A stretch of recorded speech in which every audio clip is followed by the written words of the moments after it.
You would see if it wasn't for the hard-working volunteers at Channel 10. But thanks to their great effort, this is what you get.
Welcome once again to Capital Times. I'm Karen Agnew, and we have a very interesting show for you today. With me in the studio is Vic Neufeld, and Vic is the director of the Nelson Choral Society. Welcome, Vic. Hi, Karen. Glad to have you here. Now, the Nelson Choral Society is doing their annual Christmas presentation very shortly, and it's December 14th and 15th. And actually, your 15th is a matinee show, that's right. Isn't it? 2 o'clock. Okay, that's Friday and Saturday coming up. And first of all, I'd like to ask you about the content of the presentation that the Choral Society will be doing. I understand that the presentation is called Bach's Magnificat. And if you could tell us a little bit about the show and... I just want to correct one thing. Actually, our Friday night is going to be a dress rehearsal, so probably you shouldn't show up on Friday night. Oh, really? It's Saturday night, Sunday afternoon. Oh, so no. the 14th is I believe, is that incorrect on there? Anyway, Stop it now. Look. On Saturday the 14th, you're right. And Sunday afternoon the 15th, 2 o'clock. Me. Okay, good. Well, I'm glad you cleared that up. People would have been showing up at the wrong time, silly me. The dress rehearsal should be just fine, but we need one more night to rehearse. Okay, so don't show up dress rehearsal. Okay, Bach's Magnificat is the choral piece that you've selected. Yeah, Bach's Magnificat is it's really based on a biblical story in which Virgin Mary's cousin Elizabeth tells her about the pregnancy that she is blessed with, which of course is the Christmas story. It's sung in Latin, so the words will be translated on the program. I haven't memorized them all. Oh, yes. But it's a fairly difficult piece, quite challenging. We've worked really hard through this fall to try and learn all the notes. Many of the choir members don't read music particularly well or at all, and they just go by listening, working time after time until all the work is memorized. So it's quite a challenge. Wow, especially in Latin. That too. That's really neat. That too, yeah. So people can expect in their programs to have the translation if they're wondering exactly word for word what's going on. They will. It's not that long a piece. It's about 35 to 40 minutes. It has orchestral accompaniment and a number of solos and solo parts like duets and a trio interspersed throughout about 5 or 6 different choruses. Okay. So it's quite magnificent. It sounds it. What made you choose this particular choral piece? Well, I've played it before. I'm a violinist and have played with the orchestra before when there was another conductor with the choir, and I enjoyed it then. I do enjoy Bach a lot. He's quite both challenging and interesting. He's fun. He's fun. Yeah, real lively. It's a nice work, and it's not that long. That was part of it too. I enjoyed the way it sounded last time. I enjoyed playing it, and I thought this was a good opportunity to get in on the front end of it. That sounds wonderful. Yeah. How many members do you have then that are singing in this presentation? We have a chorus of about 40 members right now. We have 40 members standing up there. Yes. Wow, 40 members. That sounds great. Now, you mentioned soloists, that you would have solo pieces throughout this selection. Through this selection. Can you tell us a little bit about the soloists themselves and you know what they'll be doing? The soloists are all choir members in this concert. Sometimes we have solos coming in addition to choir members, but these are all choir members. None of the solos are exceptionally long, so it's kind of a nice blend of choral music with some short solos. We have Mary Audia, who's been with the choir for a couple of years now. Some people in the community know her from her work at Broader Horizons. Yes. Dorothy Westnich, soprano solo. Beryl DeJersey is an alto soloist who's been with the choir for a long time and is the society president this year. Oh, yes. Kevin Innes is new in town. He's a music teacher at a couple of schools, and he's also joined us to sing and sing tenor solo. He was Great. most recently seen in the Mikado. He wasn't seen actually. Right, He was down in the pit. he was the musical director for the Mikado, and That's right. did a fine job. He was down in the pit. If you went over in the intermission, you would have seen him down there. And I did see a shadow on the wall. I thought I saw a hand. There was a hand on the wall, That was a dark Kevin. shadow. That was him with the baton up. Well, that's pretty neat. We'll get to hear his singing voice, not just him directing That's somebody right. else. Great. And Tim Spencer, who was in the Mikado, and who was a teacher at LVR along with me. He's sung bass solos before. He sang with us in the Messiah last Christmas. Yes. He's singing one solo. And I hope I haven't missed anyone. Mary Debnam is part of a trio. And I'm sure I've missed one person. I can't quite think who it was now. Mary Debnam, Mary Audio. Oh, that they're could going be to it. kill you. That could be it. I know. I hope they're not watching this, but I hope they are. that's most of the. So those are most of the soloists. That sounds most interesting. Then we're not just going to get the full chorus the whole time. It sounds like it'll be quite lively throughout with the soloists Yeah, coming out. I think so. And trios. Well, Beryl DeJersey and Mary Audia and Mary Debnam are singing a trio. That's accompanied by orchestra and keyboard as well. So there's just sort of a little ensemble that makes a Great. very nice sound. Great. Well, now I did want to ask you who the accompanist is for this. I understand that you have a new accompanist with this Yes. Choral Society. Anne MacDonald has served us for a number of years now, and we've sure appreciated her work. But she found Donna Goodwin Wilson in town this year and suggested maybe it was time for a transfer in her early retirement. Uh-huh. So Donna has agreed to take it on and has been with us since about October. Now Donna also was the accompanist, the keyboard accompanist in the Mikado, so she was down in that same pit.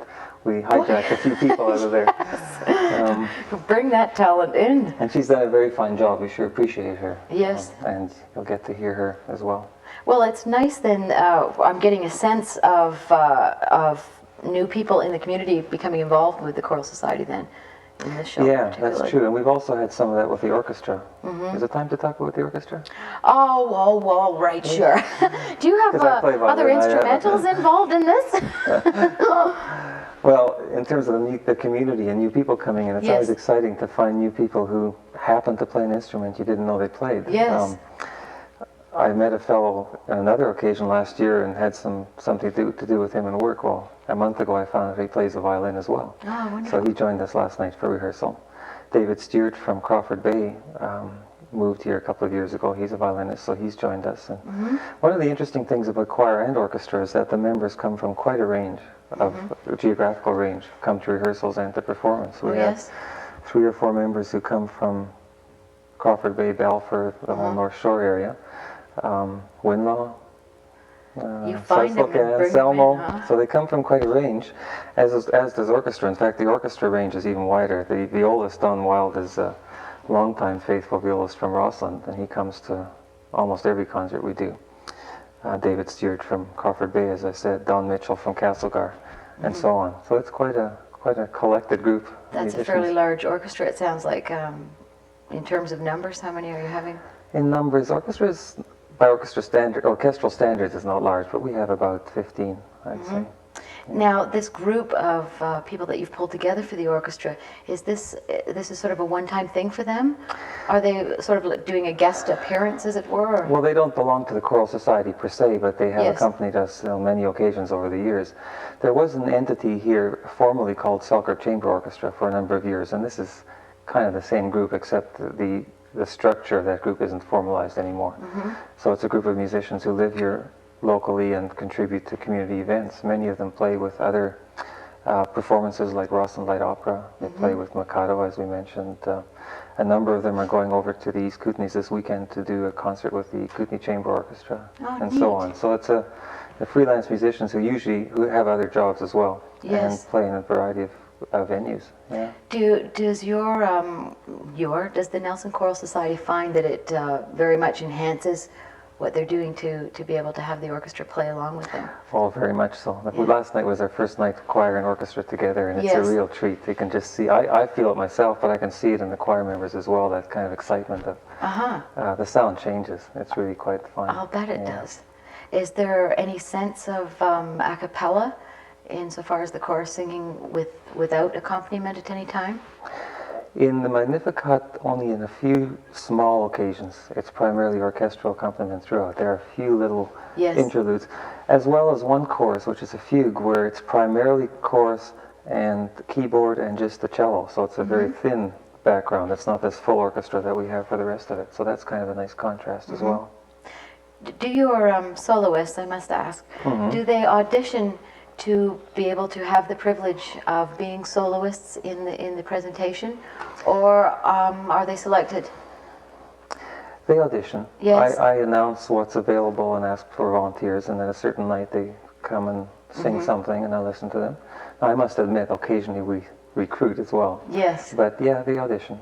That's great. And commit to doing it, and then practice on their own. Then we get together just near the end to work out the details, you know. That sounds good.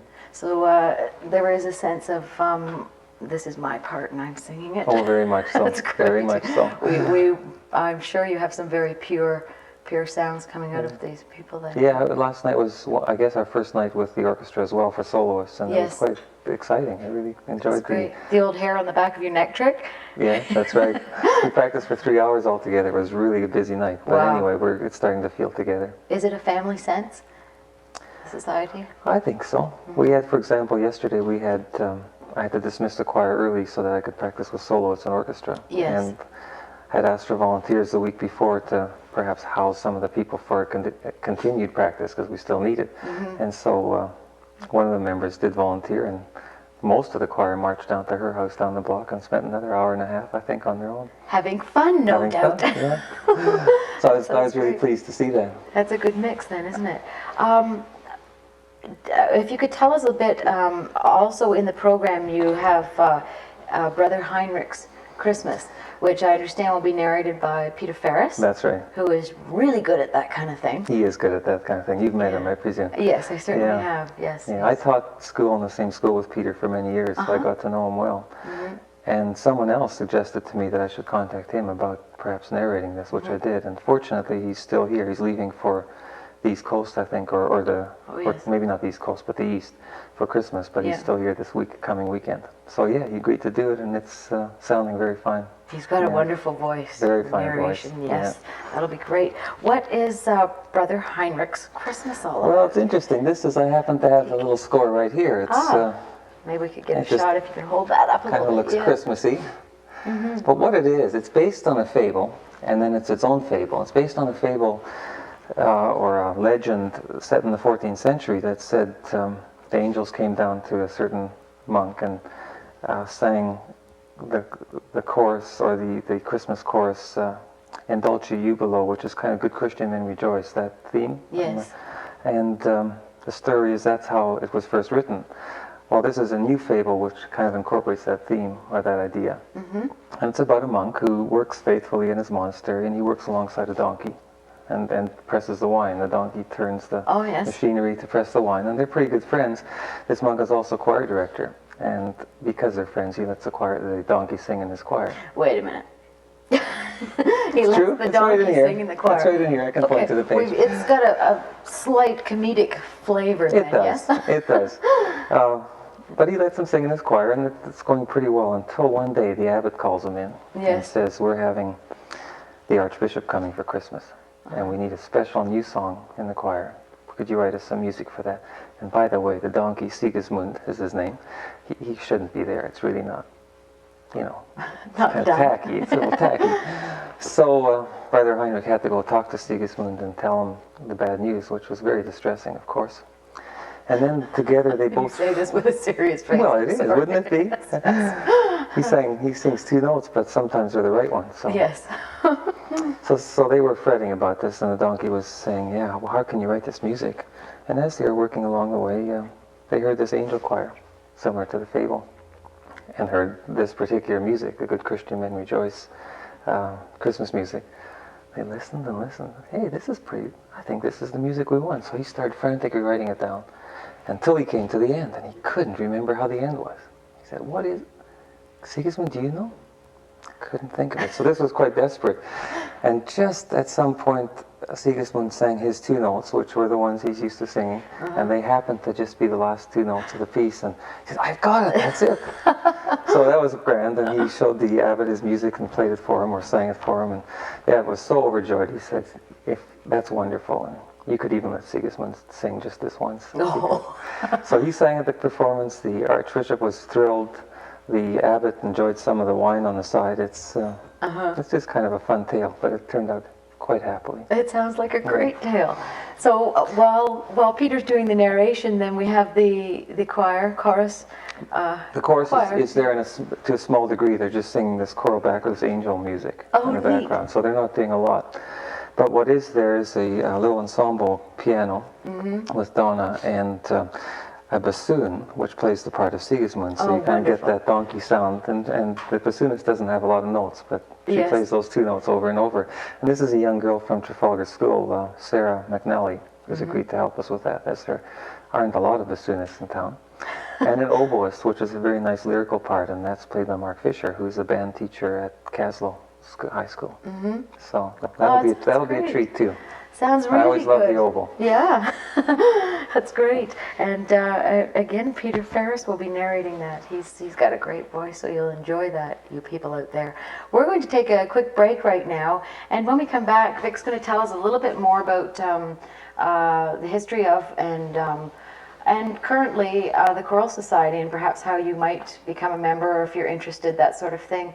And then we'll give you the dates and times and costs again for the show at the Capitol Theatre. So we'll be right back after this.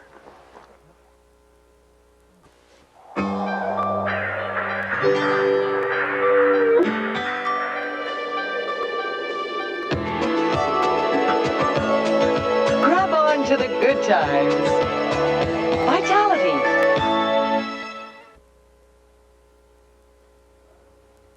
We are back, and you're watching Capital Times. I'm Karen Agnew, and my guest in the studio today is Vic Neufeld, who is the director of the Choral Society, Nelson Choral Society, obviously here in Nelson. We've been discussing the Christmas presentation that will be at the Capitol Theatre December 14th and 15th, which is a Saturday and a Sunday. And so it's Saturday evening and Sunday afternoon matinee at 2 p.m. Where can people find tickets then for this, other than, well, they could go through, they could get them from choir members if they happen to know choir members, or through the Capitol Theatre ticket office, and I believe Cutler's News as well. Good. So you've got a few places to go if you'd like to hunt down those tickets. I know we've got a good envelope full at the Capitol Theatre if you want to pop in. And what are the prices? I believe they're $5 and $7. It's a good deal for a good Sunday afternoon concert. $5 for students and $7 and seniors, and $7 for adults. Oh, that's great. More than reasonable for a fine show. Okay, and just the program time is 8 p.m. on the Saturday evening and 2 on the Sunday afternoon. I did want to ask you a little bit more about the Choral Society. I must admit that I'm somewhat ignorant to your society and exactly how many members you've got. Well, you know, membership varies from season to season. We usually we do a fall concert and a spring concert, and people sign up in a sense or come in for one or both of those. So sometimes it varies. It might be smaller in spring or smaller in the fall. Sometimes people join up based on what they hear we're doing. You know, they say, hey, I like the Messiah, which of course is always a favorite. And the choir grows dramatically for Messiah seasons. Is that okay with the society that people join randomly then and sort of per presentation? Is that the way it is? Yeah, that's been traditional. That isn't a problem in itself, because we know that people enjoy, some people can't commit all the time, and some people just enjoy certain kinds of music more than others. That works fine. Time is sometimes a factor for a lot of people too. So basically then your presentations are in the spring, the fall, and Christmas time? Just two. Christmas time based on a fall rehearsal schedule, and spring based on a winter rehearsal, so we have summer off. So you're two seasons, two semesters kind of thing. Actually fairly busy. Yeah. Okay. And you are the director of the Choral Society, which means that you're the guy who directs all the musical presentation at this time? Yeah, I choose the music. I may have consultation around that, but I make a decision at some point about Yes. what we're going to sing for the following concert series. Okay. I arrange to have whatever additional musicians we need to accompany us, and I run the rehearsals, and I run the dress rehearsal and the performances in terms of conducting the That's a music. pretty busy job. It is a busy job. Yeah. The truth is, I'm retiring. Oh, yes? Mhm. How come? It's a busy job. How long have you been director then? You know, I think 3.5 years. Oh, wow. About 6, 7 concerts. Do you perform yourself then? A little bit of background on Yeah. you. I've heard that you're quite musical. I'm a violinist, and I have played with the group that's accompanying us a lot. I've Yes. played with the Choral Society concerts for many years, and I've played with the Selkirk Chamber Orchestra. And I do still play with the Kootenay Chamber Orchestra too. I go over to Cranbrook about 4 times a year for weekend concerts. Yes. So yeah. Will you participate then with the Choral Society in another capacity? Oh yeah. Yes. Yeah. I thought so. Yeah, for Do you sure. sing, Vic? I do sing. I don't think I'll join as a singer at this point because it still would mean that same commitment, which I'm Yes. needing a break from. But That time commitment. I will certainly play if there's a orchestral accompaniment, and perhaps sing at some time. I've kind of been tempted to try singing, not solos, but perhaps duets or something along that line, yeah. just to get started in that field, because I do sing, but I haven't really performed in singing. Oh, that's fun though, isn't it? It is, yeah. I love to get out on the boards and show them, but then I'm a show off, what can I say? If people would like to become members, and they'd like to find out some more information, pertaining to what the shows are and what time commitment is actually, what should they do? Well, we rehearse Tuesday nights. That's the norm. We rehearse every Tuesday night, starting each season at a certain date. In winter, this year it starts January 7th. It always is, the rehearsals are at Lee Hall or the music room at L.B. Rogers Secondary School. Oh, you've got a good space. The new director is starting in January, and his name is Christopher Simmons, whom a few people may know. He's been in Trail for a couple of years and is a fine pianist himself. Great. And he's taken on the job for the next term. Is this reasonable then that majority of the directors just do a certain time span and then? Well, the Someone else? history of the choir, I don't know the whole history. There's a long one. There was a Nelson Civic Choir, and we still have music from it, but I think it folded at some point. But about 15 years ago, Estelle Jorgensen, a music instructor in the Notre Dame University Education faculty, started up the choir, this choral society. And they ran the Messiah, or the Elijah, Mendelssohn's Elijah, I believe. And then she left when the university closed, and Bruce Hunter, the music teacher at L.B. Rogers School, conducted and directed the choir for many years, I think 10 at least. So he had the longest tenure of anyone I know with this society. Yeah, that is a He long put in a haul. lot of hours and a lot of concerts. Well, Bruce is a very energetic person. That's Yeah, 10 years. Wow. 10 years, I believe. Yeah. Did you take over as director after he? Yes, I left did. then? Yeah, Yes. when he left. There are 2 other pieces we're singing, which I was going to ask you about. yeah. Yeah. Well, actually, I'll just finish off what we said. Sure. Tuesday, January 7th, if you are interested in singing, Yes. come to L.B. Rogers School, the music room. It's in the highest up the hill room at L.B. Rogers. And spend that night there singing and finding out. And you'll find out what you're singing and who's there and how it works. And then you could return or not return based on that information. That's probably the best. Tuesday, January the 7th. Yeah, I hope it's the 7th. I was told it was. The first Tuesday after New Year's. Okay. Okay. If not, let us know at the Capitol. Yeah. People can phone and find out. And people could still call me, even though I'm not directly involved now, at L.B. Rogers School, just to get information Sure. for now. Okay. And then they could find out on the 7th. Okay, that sounds good to me. Is there dues? There are dues. I can't help it. I've got to know financial. I don't know how much they are. That's because I don't pay them. Oh, you're the director, right? They're not high. Yeah. They're to cover costs of music, music hall expenses, that sort of thing. So they're not high for sure. So basically, then your presentations cover your costs to do the presentations. That you almost are doing fundraisers for yourself each time. Yeah, just to pay for the various costs. We pay. It's occasional. We pay some expenses for a lot of things, and there's mailing. Music is very expensive. Increasingly, that's a big factor. Every piece of sheet music costs $1 to $2, multiplied by 40, and so on. It so adds it's up. expensive. Yeah. You know it.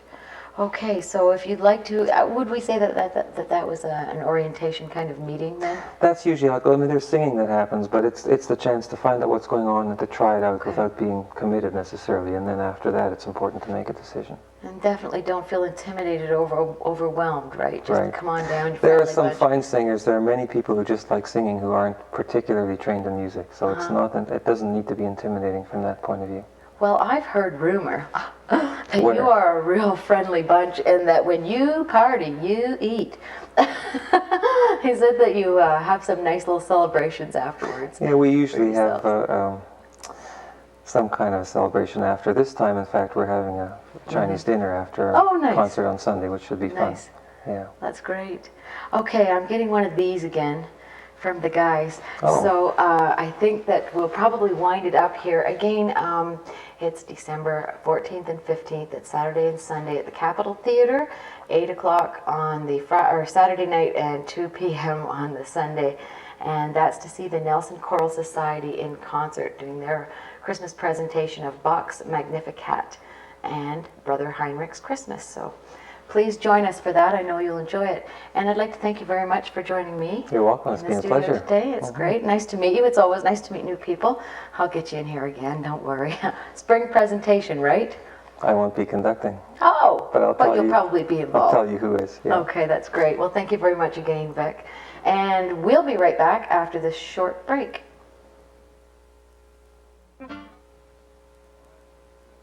We are back and you're watching Capital Times. We're back very briefly. I just have a few reminders for you about the Christmas shows that are coming up at the Capitol Theater. There's quite a few of them and I'm sure there's something that you'd like to attend. And just before I start, just to let you know that the music you'll be listening to on the credits on the way out of this show is some of the stuff from a play that we have coming, which is actually theater ballet, Ray Bradbury's famous novel, Something Wicked This Way Comes. So listen for that on the way out of this. Okay, obviously you know about the Bach's Magnificat that's coming to the Capitol. I do want to remind you that this first week that the show will be on, the Christmas annual pantomime is going on at the Capitol Theater. It's Hickory Dickory Dock. And it's Thursday, December 5th, Friday the 6th, Saturday the 7th, and the Sunday the 8th. It's an 7:30 show for each of the nighttime performances, and the Sunday, December the 8th, which is a matinee, is at 2 p.m. Might be a nice time to bring the little ones to the show. It's definitely family entertainment, and it's a really good giggle, so try and make it if you can for that. Wednesday, December 11th, L.V. Rogers Concert Band concert will be on, and they're beginning at 7:30 at the Capitol. Tuesday, December the 17th, the Nelson City Band Christmas Variety Show will be on, and that's at 7:30 p.m. also. Wednesday, December the 18th, the Waldorf School Christmas Show, which is performed by the children, which will be on at 7:30 p.m., and that's Wednesday, December the 18th. Thursday the 19th is the St. Joseph's School Christmas Concert. It starts at 7 p.m. And Friday, December the 20th is the Waldorf School Shepherd's Play, which is performed by the adults. And that show also begins at 7:30. I'm sorry I don't have any prices for you on any of these Christmas shows at the moment, but if you'd like to call the Capitol Theater at 352-6363, we'd be happy to give you any information that you need on any of these upcoming shows. And please don't hesitate to pop in and pick up a calendar from us. It's fairly full for the Christmas season and into the New Year's. So come on down and visit us. We love friendly faces, and check it out. Pick up one of these, which tells you all about all the upcoming shows that the Capitol Theater is presenting themselves, and I'll give you some more details on that in the future. And that's about it for now. Thank you very much for joining us, and keep an ear out for this music. Something Wicked This Way Comes, Ray Bradbury's famous novel, brought to life on the theater. Thank you. We'll be back at you in 2 weeks. Bye-bye.